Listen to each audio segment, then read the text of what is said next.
चले जाओ ट्विटर पे, ट्रेंडिंग इस समय नोट्स के ऊपर 2000 के खूब जोक्स बन रहे हैं। सूख गई पिंक की इंक, पिंक की इंक, गुलाबी था ना नोट। ये क्या है? ये क्या ये है इकोनॉमी के लिए एक हेल्दी ड्रिंक? हमारी ये पिंक की इंक। नमस्कार, विवेक बिंद्रा बोल रहा हूं, फाउंडर एंड सीईओ बड़ा बिजनेस.com। आरबीआई का फरमान आया है 2000 के नोट के लिए। अच्छा है या बुरा है, दोनों बातें आज बताऊंगा, ना पक्ष ना विपक्ष। आज आपको बताऊंगा इसके मेरिट और डिमेरिट दोनों के दोनों। डॉक्टर मनमोहन सिंह, फॉर्मर प्रधानमंत्री, बहुत जीनियस व्यक्ति, कहते हैं कि 2.5 डिनोमिनेशन का नोट यानी कि टैक्स इवेजन होगा ही होगा, टैक्स बेस को कमजोर करेगा ही करेगा, पब्लिक के फाइनेंस को कमजोर कर देगा। इसके अलावा नोबेल प्राइज विनिंग हमारे अपने अमर्त्य सेन दादा, क्या कहते हैं, हाई वैल्यू करेंसी नोट्स, ये होर्डिंग, टैक्स इवेजन और इलिसिट एक्टिविटी को बढ़ाएंगे, जिसके कारण इकोनॉमिक ग्रोथ कम हो जाता है। तो नोट गुलाबी थे मगर रंग काला छोड़ रहे थे, काले धन का रंग छोड़ रहे थे। पश्चिम बंगाल के जो हमारे पूर्व शिक्षा मंत्री पार्थ चैटर्जी, उनके घर से बहुत पैसा मिला। अर्पिता मुखर्जी के ठिकाने जो उनकी करीबी है ना, 50 करोड़, सब 2-2000 के नोट थे। 50 करोड़ पकड़ा गया वहां से। जल शक्ति मंत्रालय से जुड़ी एक कंपनी, पूर्व उसके एमडी थे, उनके ठिकाने पे भी 38 करोड़, सब 2-2000 के नोट थे। तो 60% ऑफ फेक मनी भी जो 2021 में पकड़ा गया, वो भी सब 2000 के नोटों में ही था। तो 2000 के नोट में ही तकलीफ है। मैं पीछे चुटकुला भी सुना रहा था कि अब तो 2000 का नोट बंद हो जाएगा, चोर भी 2000 बार सोचेगा आपके घर में आने से पहले कि 2000 का नोट तो मिलेगा ही नहीं, अब मिल भी गया तो कोई फायदा नहीं। तो पिछले कई समय से जो रेड हो रही हैं, 6 बड़ी रेड, जिसमें 600 करोड़ पकड़ा गया, सीज किया गया, सब 2000 के नोट थे। कानपुर के जो इत्र के व्यापारी नहीं थे, वो एकदम बढ़िया लमरेटा स्कूटर में टेढ़ा करके तेल टुड़ू टुड़ू चलाते थे, 350 करोड़ मिला उनके यहाँ से।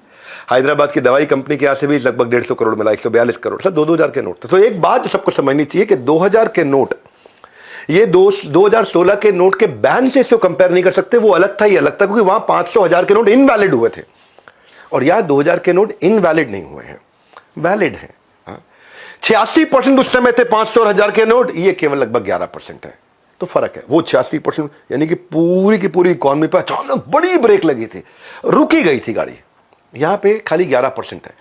तो 2000 का नोट आम आदमी देखता ही नहीं, उसके लिए तो मतलब उसका दीदार करना मुश्किल। बॉलीवुड का एक्टर 2000 का नोट लगभग एक बराबर हो गया था, कम होता जा रहा था बाजार से, है कि नहीं? क्योंकि जो बैंक थे वो 2000 का नोट लेते थे, लेकिन जब आपको पैसे निकालने तो 500 का लौटाते थे। आपको एटीएम में जाओ, 2000 का नोट मिला आपको क्या? पिछले 1.5 साल 2 साल में किसी को 2000 का नोट एटीएम की मशीन निकाल के नहीं दे रही, सबको 500 का दे रही है। इसका मतलब बैंक वापस तो ले रहा है, लेकिन लौटा 500 का नोट दे रहा है, तो केवल 10-11% ही बाजार में घूम रहा था। तो इसलिए ये पहले से ही एक्सपेक्टेड था कि धीरे धीरे इसको सरकार वापस लिए जा रही है। जहां से पैसा निकालो, जिधर से निकालो, बैंक से चाहे एटीएम, कहीं से भी, तो मिलेगा 500 का। 2000 ले लेते थे, देते 500, तो एक्सपेक्टेड था ये। और ये डिजिटल इकोनॉमी को तो देखो ये स्टेप बढ़ाएगा, पर इसमें समस्याएं भी हैं। अब थोड़ा समस्या समझ लेते हैं। बड़े दिनों से अटके पड़े थे जो मेरे पैसे उधार के, कुछ लोगों से पैसे लेने थे, दे नहीं रहे थे। बड़े दिनों से अटके पड़े थे जो मेरे पैसे उधार के, बहुत टेंशन में हूं, भाई साहब दे के गए नोट 2-2 हजार के। हाँ, तो आजकल ऐसा ही है, लोग लगे खूब फोन आ रहे हैं, भैया आपसे पैसे लिए थे, ले लो। हाँ, तो 2-2 हजार के। जोक सपाट, नुकसान क्या है, तकलीफ क्या लगती है मुझे? ऐसा लगता है कि देखो, जो नोटिफिकेशन आरबीआई ने दिया है, हाँ, इसमें कोई भी नोट एक्सचेंज करने आए, स्टूडेंट आए, प्रोफेशनल आए, या फिर कोई माओवादी आए, टेररिस्ट आए, डिफॉल्टर आए, माफिया आए, कोई गुंडा आए, कोई मवाली आए, कोई टैक्स चोर आए, गवर्नमेंट आईडी चेक नहीं कर रही उनका। ये गड़बड़ है, ये हाँ, ये गड़बड़ है। सब मिल करके घोटाला कर रहे हैं ये। ऐसे में ब्लैक मनी को कैसे ट्रैक करोगे आप, बताओ मुझे? और ये भी नहीं बताया कि कितनी बार चेंज कर सकते हो आप नोट। 20,000 कर सकते हो, ये बताया। एक दिन में 20,000 कितनी बार? प्रिस्क्राइब लिमिट तो दिखाई नहीं पड़ रही, कहीं समझ नहीं आ रहा है। एक आदमी जाए बैंक में, लूप होल है, अगर बैंक मैनेजर से दोस्ती हो जाए, हमारे गांव से आए हैं भैया, क्या बात कर ले, हमारे यहाँ से, उसके साथ सेटिंग कर लो आप। दिन में 20 बार चेंज कर लो, 10 लाख रुपए के चेंज कर लो, 20 लाख रुपए के चेंज कर लो। वो थोड़ी लिख रहा है कि कौन आया, नाम लिख नहीं रहा, पता लिख नहीं रहा, आईडी ले नहीं रहा, आधार कार्ड ले नहीं रहा, कुछ भी नहीं ले रहा है। पिछली बार जो है ना, लोगों ने कमीशन ली थी, 2%, 5% कमीशन, खुद जाके दूसरों के नोट बदल के आते थे। इंडिया में इस समय 30 करोड़ परिवार हैं। इन 30 करोड़ परिवारों के आज 200 करोड़ से ज्यादा अलग अलग तरीके के अकाउंट है। किसी का पीएफ का, पीपीएफ का, एफडी का, एक आदमी के अलग अलग सेविंग अकाउंट है, कई बार अलग अलग करंट अकाउंट भी हैं, कई बार पोस्ट ऑफिस अकाउंट है, कितने प्रकार के अकाउंट हैं। तो 30 करोड़ परिवारों के 200 करोड़ से ज्यादा अकाउंट है हमारे देश में। तो ऐसा करना चाहिए आरबीआई को, अगर हो सके तो बोले पैसा दे दो लेकिन तुम्हारे अकाउंट में डिपॉजिट होगा। तो उससे आप ट्रेस कर सकते हो। जब हर परिवार के पास अकाउंट है तो नोट एक्सचेंज मत कराइए, नोट को डिपॉजिट करा दीजिए, इसका बहुत फायदा होगा। एक्सचेंज में कुछ पकड़ में नहीं आने वाला, लेकिन अगर डिपॉजिट कर दिया सारे के सारे मॉनिटरिंग में आ जाएंगे। इनकम टैक्स के, जीएसटी, अब जो भी रेगुलेटरी अथॉरिटीज है वो तनख्वाह बता रहा था 1.5 लाख रुपए महीना है जी, और ये 1.5 करोड़ का कैश उठा लाया, कहां से लाए भैया? तो एकदम पकड़ में आ जाएगा। देखो, एक तो पता है क्या, जब 2000 करोड़ हटाना ही था, लाना था तो हटाना क्यों, हटाना था तो लाना क्यों, इसके ऊपर तो बहुत चर्चा हो रही है। देखो ये ब्लैक मनी टेरर फंडिंग को रोकता है, हाई डिनोमिनेशन नोट से बैन किया, तो 2000 के नोट को लाए क्यों गए?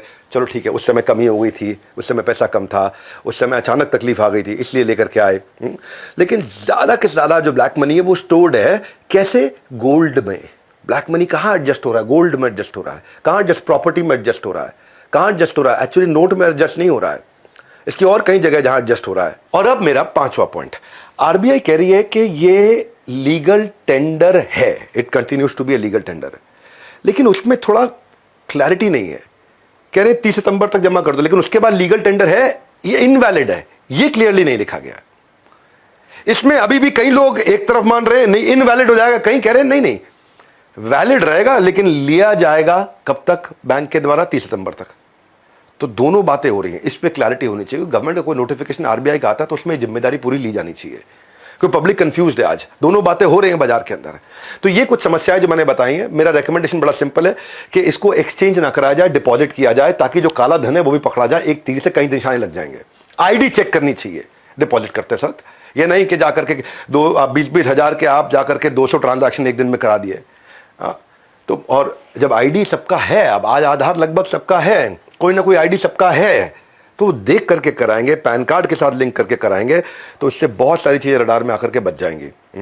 तो और जैसे मैंने शुरुआत में कहा था, ज़्यादा सोचने की ज़रूरत नहीं है, केवल 11% सर्कुलेशन में है, इकॉनमी पे इंपैक्ट नहीं आएगा, रूटीन प्रोसेस है, क्लीन नोट पॉलिसी में समझा चुका हूँ। नोट बंदी नहीं है, नोट बदली है। ये वीडियो अगर वैल्यूएबल लगा तो ये लोगों तक पहुंचाइए, क्योंकि मैं चाहता था कि इसकी कन्फ्यूजन को दूर करूँ। पॉजिटिव नेगेटिव दोनों एस्पेक्ट, ना विपक्ष ना पक्ष, इसको इस तरह से ना देखिए किसी सरकार की तरफ से बात की जा रही है, इसको आम जनता के मैंने समझाने के लिए, इजी करने के लिए बनाया। तो मेरी इस एफर्ट को आप पहुंचा सकते हैं लोगों तक, ताकि वो समझ पाएं, वो समझ सके कि इसमें गलतियां क्या हुई हैं, और वो समझ सके कि एक्चुअली किया क्यों क्या। हमारे साथ जुड़े रहने के लिए वर्ल्ड के नंबर 1 एंटरप्रेन्योरियल यूट्यूब चैनल को सब्सक्राइब करने और करवाने के लिए आप सबका हृदय की गहराई से प्रेम पूर्वक हाथ जोड़ के धन्यवाद।